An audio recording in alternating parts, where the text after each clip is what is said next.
British Serial Killers. A Study of Evil. Part 4. Dennis Nilsen. My name is Lorna Theils. I'm a reporter and crime fiction writer.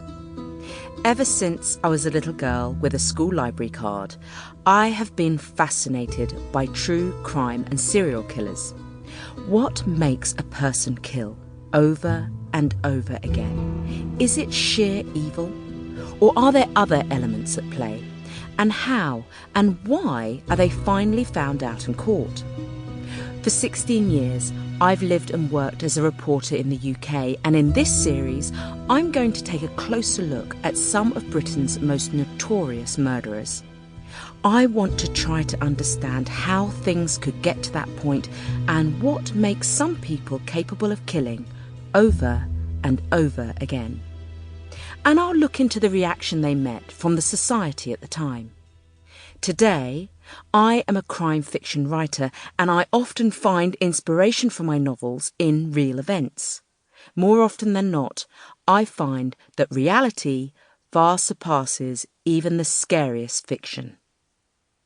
I must warn you that the content of the following podcast deals with murder.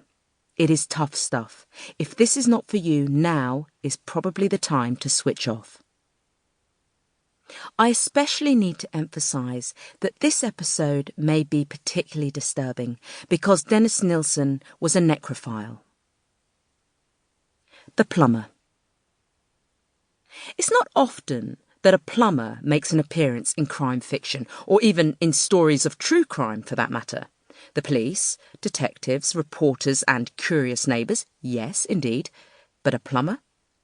Nevertheless, in this story we have nothing less than a plumber entering into British crime history, because it is in fact the 30-year-old Michael Catron, a plumber, who more or less cracks open the case about a serial killer the police didn't even know they should be looking for. And what starts it off is something as common as a toilet that doesn't flush.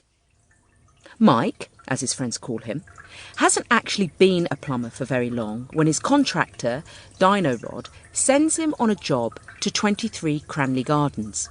It's a Tuesday evening, the 8th of February, 1983, and if Catron had been listening to the radio in the car on his way to the house in North London, he might have heard hits such as Kajagoogoo's Too Shy and the cool new duo Wham rapping about how they don't care if they're unemployed and on the dole.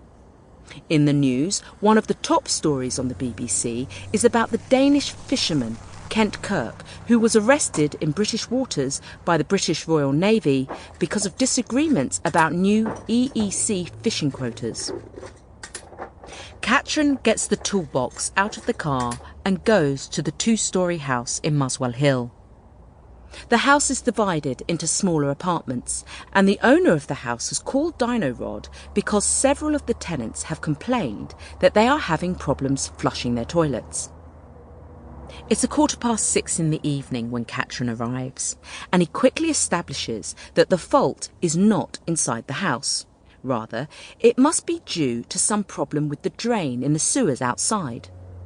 By this time, it is already dark, and it can be hard to see anything, but since he is here anyway, he goes to the side of the house, lifts up the manhole cover, and turns on his flashlight to get an idea of what sort of problem he might be coming back to deal with the following day.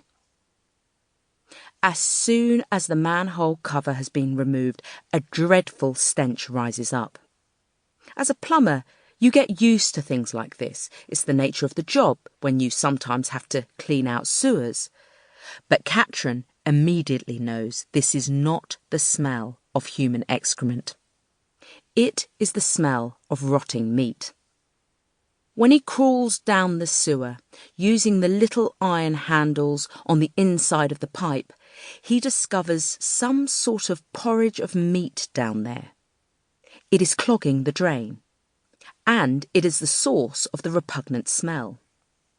He decides to wait until the next day to deal with the problem, but before leaving, he has a talk with the tenants in the house. Sample complete. Ready to continue?